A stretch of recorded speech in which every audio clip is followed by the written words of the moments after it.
Olá, você sabe quais oportunidades existem no mercado de trabalho para pessoas com deficiência?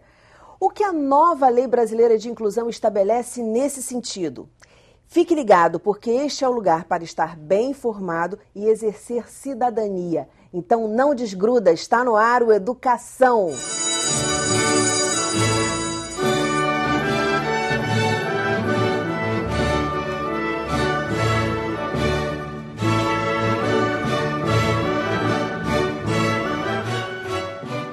Os meus convidados de hoje são a advogada Consuelo Machado, especialista no assunto, a psicóloga Débora Mascarenhas e o auditor do Ministério do Trabalho no Rio de Janeiro, Joaquim Travassos. Muito bem-vindos ao programa. E a primeira pergunta é a seguinte: a nova Lei Brasileira de Inclusão foi aprovada no início do ano. Que novidades, assim, ela trouxe, que novidades mais importantes, vamos dizer, ela trouxe nesse sentido, no sentido de mercado de trabalho, inclusão no mercado de trabalho? Bom, a Lei Brasileira de Inclusão com certeza foi um grande avanço. Como eu já tinha falado nas outras vezes para você, em que a gente veio tratar da LBI, nós já tínhamos muita legislação a esse respeito. E mais importante para nós é a lei de cotas, que é o que favorece. A Lei Brasileira de Inclusão, ela compilou tudo e especificou grandes...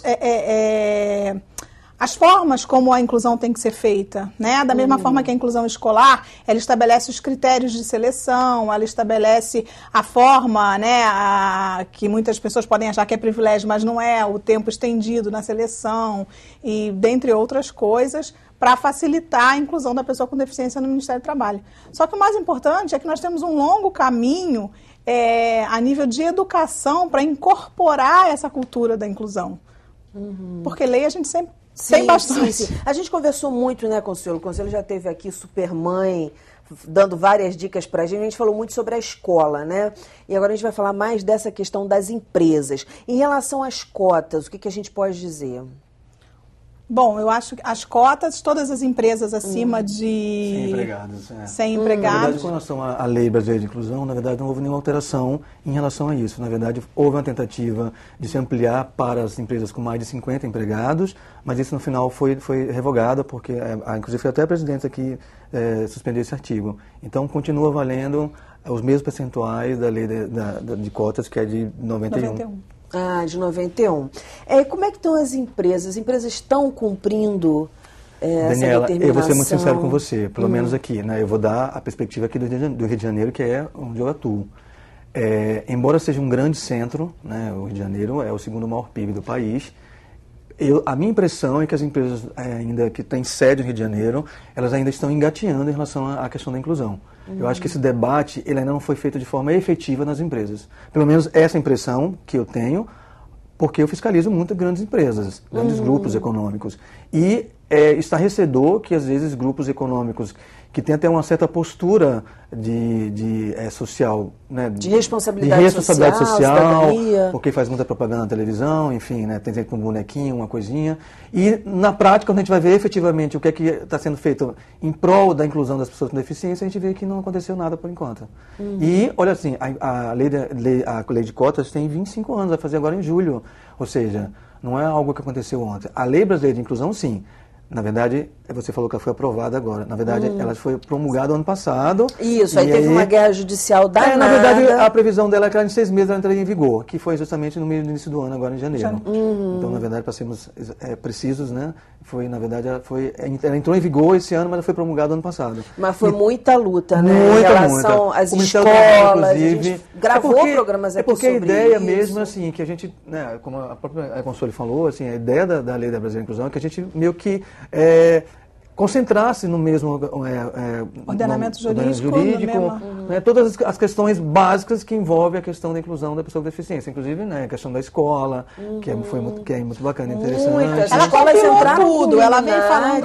Foi um debate até hoje, na verdade, que ainda não se encerrou, né? A Lei Brasileira de Inclusão, ela compilou, ela trata do deficiente, da pessoa com deficiência de uma forma ampla. Ela fala da questão da escola, ela fala a questão da previdência social, a questão da inclusão no trabalho, a questão da saúde, o acesso à a saúde, ela veio ser fazer um compêndio, virar um estatuto realmente, que vai gerir aquela questão. Agora, a questão das cotas é que no início, logo, né, a lei de cotas já vai fazer 25 anos, no início, as empresas elas não contratavam porque elas colocavam empecilhos dizendo que a pessoa com deficiência, ela não tinha a qualificação necessária para ser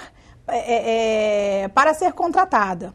E aí, hoje em dia, nós já temos uma série de avanços tecnológicos, nós temos uma série de facilidades, depois veio a lei da acessibilidade, que obrigou, né, as empresas a fornecerem o acesso, as pessoas com deficiência, elas começaram a ter uma maior qualificação. Então, tudo isso, ela vem melhorando de forma progressiva. Agora, muitas das vezes também, a pessoa não consegue estar no trabalho, hoje em dia, muitas vezes por causa de uma questão da mobilidade urbana. Ela consegue, mas a empresa que contrata, ela está muito longe, ela não tem condição de... Vou entrar aí na história, né? Tem uma... que bom. Que é a disputa. A gente tem, de fato, uma baixa qualificação das pessoas, né? Em todos os níveis de pesquisa, a gente percebe que existe uma grande não qualificação dessas pessoas. Então, eu acho que esse já é uma primeira dificuldade que as empresas percebem, né? Quando a gente vai ver, assim, vagas, né? As vagas são todas com segundo grau, e os meninos, os rapazes e as moças, né? Enfim, as pessoas com deficiência, elas às vezes não chegam ao segundo grau, às vezes elas não têm um terceiro grau completo, então daí já tem um primeiro dificultador. Eu acho que tem um segundo dificultador, que é a imagem ainda que as pessoas com deficiência têm em relação à sua capacidade, a sua funcionalidade. A gente tem um grande avanço, a troca da classificação, vamos dizer assim, o diagnóstico que a gente tem, né? Como é que você cataloga, como é que você diagnostica essa pessoa com deficiência? A gente agora, a partir aí da Lei Brasileira da Inclusão, a gente passa a levantar as funcionalidades e não apenas o diagnóstico. O que isso faz de diferença no dia a dia? Essa avaliação funcional, quem é aquele sujeito naquele lugar, naquela família e qual a capacidade que ele tem para a vida? Perfeito. Essa é a nova avaliação que está querendo se implementar. A deficiência hoje ele é sujeito de direitos e ele tem que ser visto como pessoa e não pela deficiência que ele tem. Sim, com certeza. O que é até uma redundância, na verdade, porque na verdade sujeitos de direitos todos nós somos sempre, né? Claro, em todas as épocas, né? Claro. Isso que você falou que estava na fila, você quer falar alguma coisa Queria antes? mesmo. Não, é porque as empresas sempre colocam muito essa questão. Mas as pessoas com deficiência não têm qualificação. E eu sempre respondo da mesma forma. Gente, vamos combinar uma coisa. Qualificação no mercado de trabalho brasileiro é uma coisa realmente rara. Vamos combinar. A média das pessoas, pelo menos do jovem que vai se inserir no mercado de trabalho, a qualificação dele é baixa. Tenha ele deficiência ou não. As questões por que isso acontece, acho que não é o foco do programa. Mas, assim, na verdade, é um mito que as empresas, né, uma frase que as empresas aprendem rápido e elas começam a reproduzir. Mas, na prática, dizer que a pessoa com deficiência ela não tem qualificação comparativamente com o restante das pessoas do mercado de trabalho, isso, na verdade, não faz sentido. Porque o mercado de trabalho das pessoas sem deficiência também é de baixa qualificação. Então, na verdade, não é uma realidade distinta que é inerente somente às pessoas com deficiência. Não, é inerente ao mercado de trabalho como um todo, pelo menos no Brasil.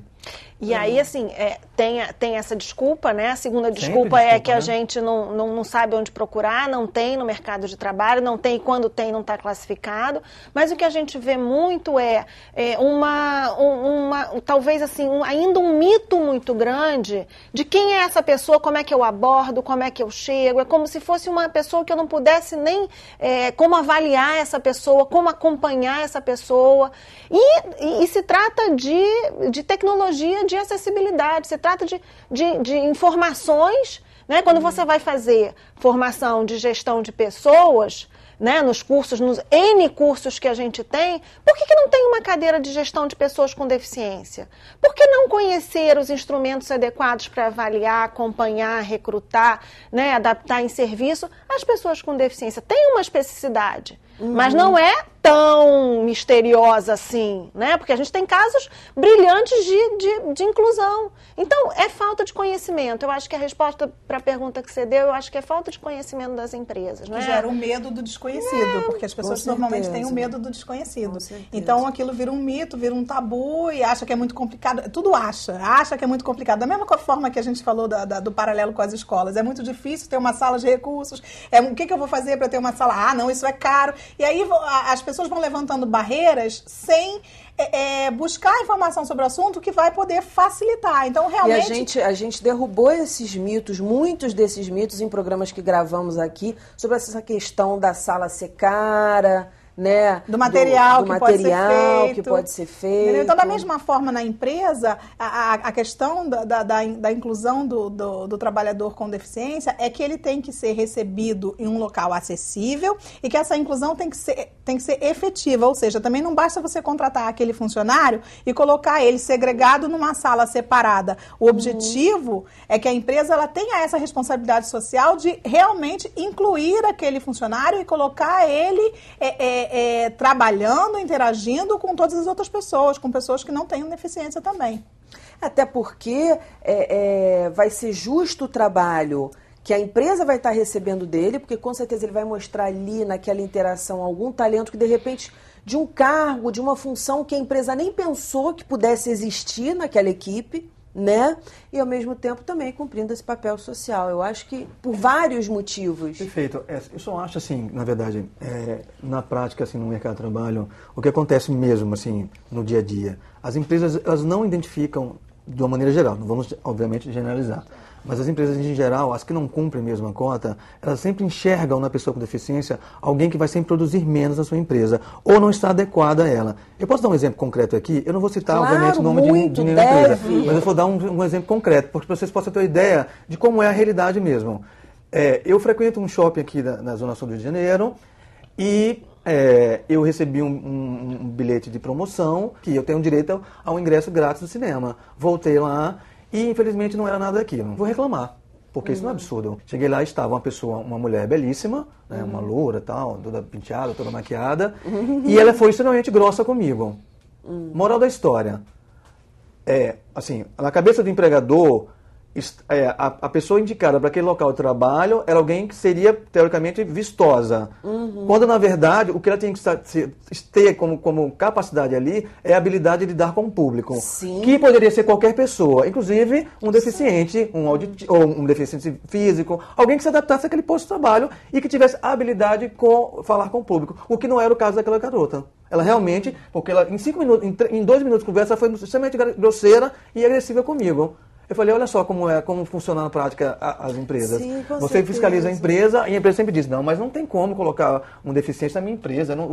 Minhas funções não dá para colocar um deficiente. Como não dá? É a mesma coisa em relação à idade. Não poderia ser uma pessoa de mais idade. Quando muitas vezes uma pessoa de mais idade é aquela que vai ter uma sabedoria, uma vontade de conversar. Com certeza.